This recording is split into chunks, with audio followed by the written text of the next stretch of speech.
কথা রাখছেন তারেক রহমান। নির্বাচনের আগে বিএনপি অঙ্গীকার করেছিল ক্ষমতায় গেলে দেশের সার্বভৌমত্ব রক্ষায় সশস্ত্র বাহিনীকে আরো শক্তিশালী ও আধুনিক করা হবে, গড়ে তোলা হবে চতুর্মাত্রিক বাহিনী। বিএনপি যে সেই পথেই হাঁটছে তার প্রমাণ মিলল নতুন প্রস্তাবিত বাজেটে। অর্থমন্ত্রী আমির খসরু মাহমুদ চৌধুরী যখন বাজেট প্রস্তাব পেশ করলেন, তখন শুধু সংখ্যার হিসাব নয়, বরং প্রকাশ পেল বাংলাদেশের সামরিক খাতকে আমূল বদলে দেওয়ার এক মহাপরিকল্পনা।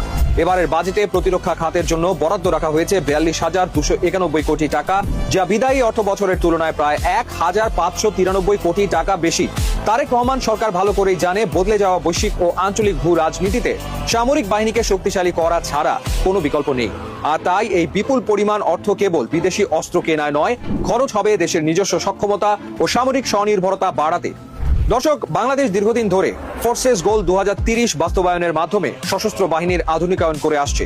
তবে এবারের বাজেটে যে চমকটি সবচেয়ে বড়, তা হলো মেড ইন বাংলাদেশ ব্যানারে দেশের ভেতরেই একটি শক্তিশালী অভ্যন্তরীণ প্রতিরক্ষা উৎপাদন শিল্প গড়ে তোলার ঘোষণা।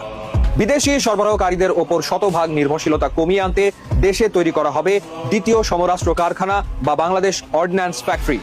রাশিয়া ইউক্রেন যুদ্ধ কিংবা মধ্যপ্রাচ্যে চলমান সংঘাত আমাদের চোখে আঙ্গুল দিয়ে দেখিয়ে দিয়েছে, সংকটের সময় বিদেশি অস্ত্রের সরবরাহ যে কোনো মুহূর্তে বন্ধ হয়ে যেতে পারে। তাই নিজের অস্ত্র নিজে বানানোর এই স্বনির্ভর উদ্যোগ বাংলাদেশের সামরিক ইতিহাসে এক যুগান্তকারী ও দূরদর্শী পদক্ষেপ।